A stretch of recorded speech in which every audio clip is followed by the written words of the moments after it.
Hold It's on. not dead. It's not dead. Outside It's of not the dead. building. I swear to God. Clear con. It's not dead. It's not. I told you. It's not fucking Target dead. above us. Invisible Charybdis on sonar above us. That's what she said. Evacuate the lower decks. Barotrauma goes from calm to catastrophic in seconds, but monsters aren't your only threat. Inexperience and panic are just as deadly. When new crew join my server, they usually ask the same questions and make similar mistakes. Here's what you actually need to know, based on what they got wrong most often. You'll still die, but hopefully less. We're starting with your settings. You don't want to be messing with these during a hull breach. Mouse look makes the camera follow the cursor. When it's disabled, you have this fixed view. Note how the furthest we can see is the dive locker and the extinguisher on each edge of your screen. When mouse look is enabled, it'll follow the cursor, and we can see further in each direction. I keep mine off because I'm susceptible to motion sickness, but it's advantageous to leave it on if you can stand it. Review your controls while you're here. I've changed a lot of mine, like voice chat being on my thumb mouse button for screaming efficiency. For multiplayer, communication is vital. You want to make sure you're using the correct input and output devices, and also make sure the game is registering your microphone. From this page, you can refresh the devices if there are issues and adjust your volume if you can't be heard, or if you're too loud. My mic's very quiet, so I've had to increase volume to 500%.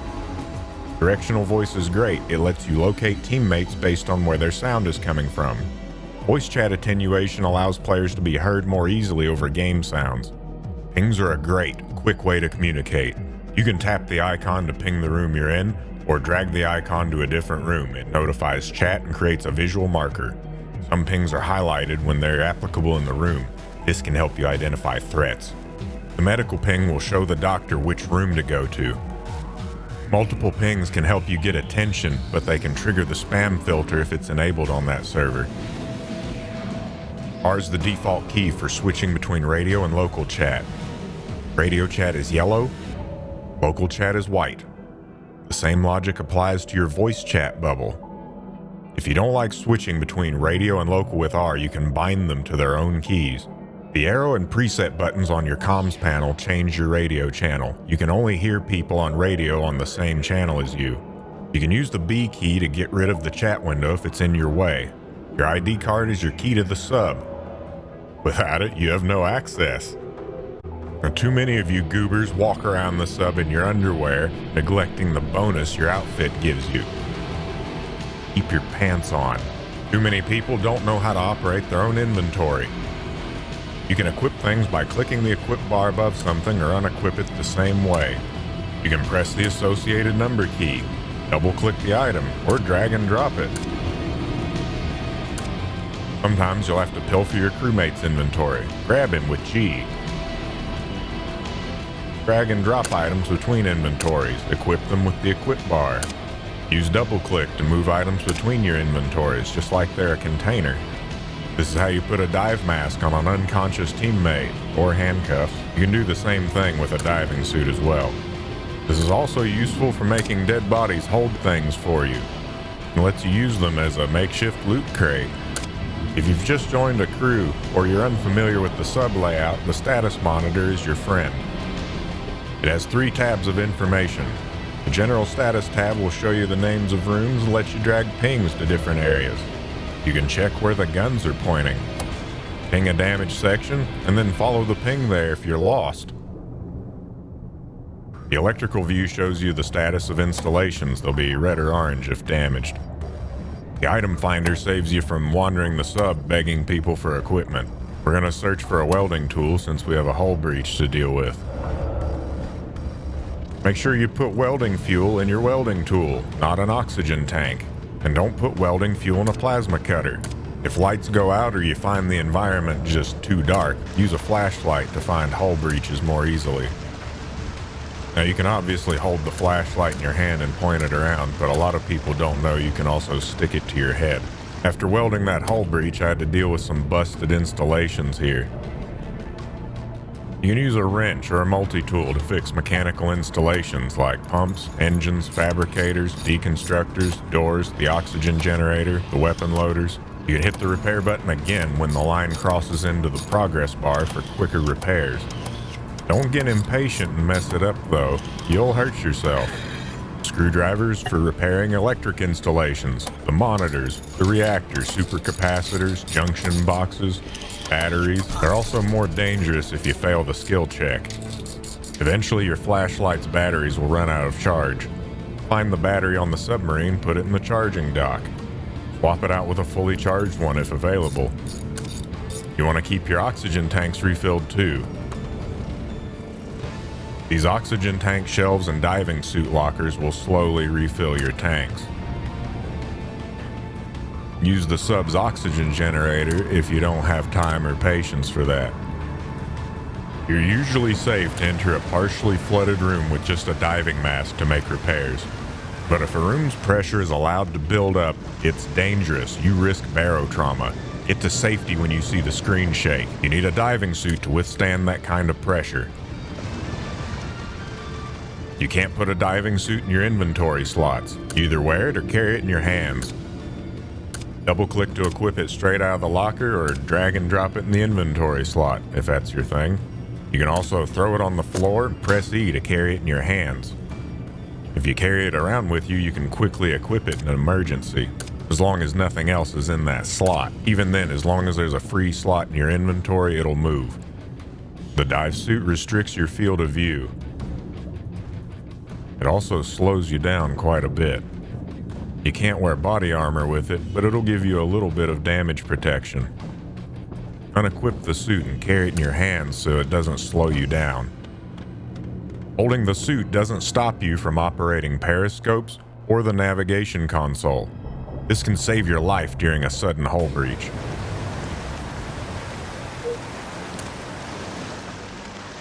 The harpoon gun is a cheap, accessible weapon for everyone. It uses harpoons as ammo. You can drag and drop them into the weapon or press the number key of whatever slot the ammo is in. Our flashlight from earlier can attach to most weapons, including the harpoon gun. The circle is where you're aiming. The crosshair is where the weapon's pointing. If your weapon skill is low or you have an arm injury, they won't line up properly.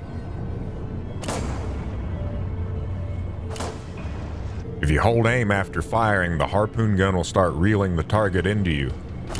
Get over here! If you don't want to pull the target closer, release aim after every shot. Hold the Alt key to highlight all the items around you. This will help you recover your harpoons. It's also great for finding what you need in a pile of junk. If you crouch in front of a teammate, they can fire over your head. But if you start moving even while crouched, you're a little taller. Conveniently tall enough to put your head right in the line of fire. A lot of enemies struggle with ladders. Exploit this to your advantage. Now we're going to assume you're fighting in a flooded sub. One diver hugs the ceiling, the other hugs the floor, one in the middle if there's room. Stay out of each other's firing lines. It can be tricky to tell if the creature's dead, so watch for it to do its little death spasm. If your teammates in melee combat, stay out of their way and be careful with your own shots. Depending on the situation, doing nothing can be less detrimental than friendly fire. If you have more space to work with, you can reel enemies away from teammates. You and your crewmate can effectively ping-pong the enemy between the two of you and deny it access to melee range. Just be careful with your shots.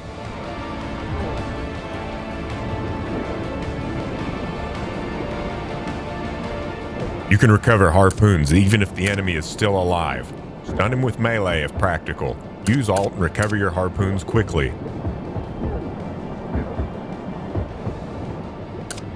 The head is the weak point of many enemies, or the mouth if they're armored.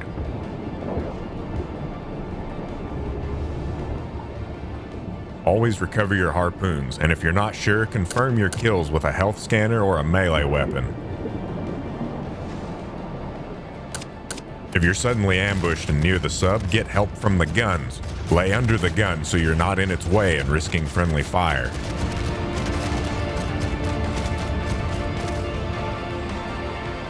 Try not to bother the doctor with non-critical injuries. If you have access to a bed, use it and sleep it off. It's slow, but it works. If you really need treatment, let the doctor do it.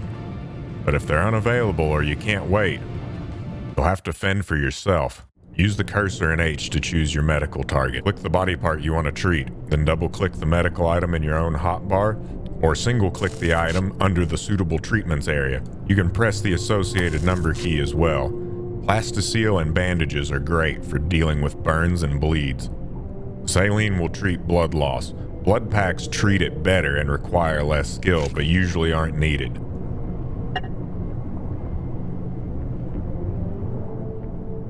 Leave addictive medicine to the doctor if you can, but if the situation's rough, they'll fix most general damage. They're kinda bad at treating burns though. Bandages and plasticine would be more efficient.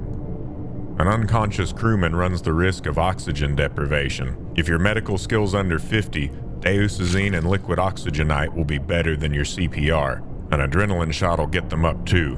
Excessive or untrained use of addictive medications can cause a dependency or overdose. Naloxone is a cure-all for addiction, overdose, and withdrawal.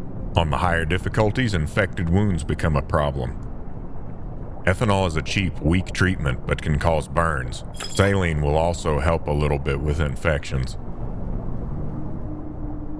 For a stronger infection, you can use broad-spectrum antibiotics, but be ready for the resulting organ damage.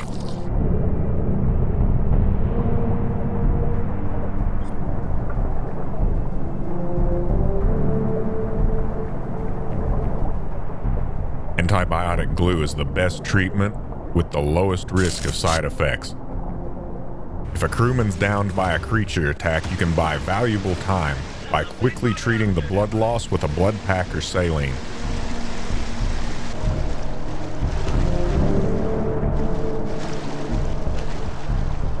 In an emergency, treat the blood loss to buy time, then bandage the bleeds. There's a whole lot more nuance to the medical system than this, but this is a simplified, easy-to-remember procedure for new crew.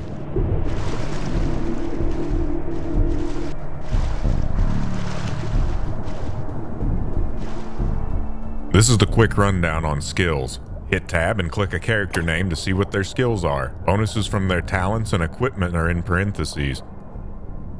In general, weapons or tools with a skill requirement will be inefficient, inaccurate, or sometimes harmful to use if they're not met. Not meeting the skill requirement can make your melee weapons swing more slowly. Item crafting can have various skill requirements. They don't lock you out of crafting, they just slow the speed of creating the item. But some items will require a recipe. The helm skill increases the sub's response time and adds scaling engine power. You can level it up by crafting tobacco or driving. Weapon skill improves the handling of the turrets and improves the spread on guns. You can level it up by crafting guns and ammo, doing damage to creatures, or sitting on the turret for an obscenely long amount of time. Mechanical and electrical skills will improve the success rate when repairing their respective installations. The medical skill improves the quality of CPR and refined genes. Failing to meet the skill requirement for a medical item can make it less effective and make its negative side effects even worse. Now for a quick rundown of the jobs. The assistant is an accessible or expendable generalist for new players. They can level up quickly, do any job. The security officer is a combat specialist. They have access to a variety of talents that can make them tougher, more proficient with weapons, and even a little better at using medication.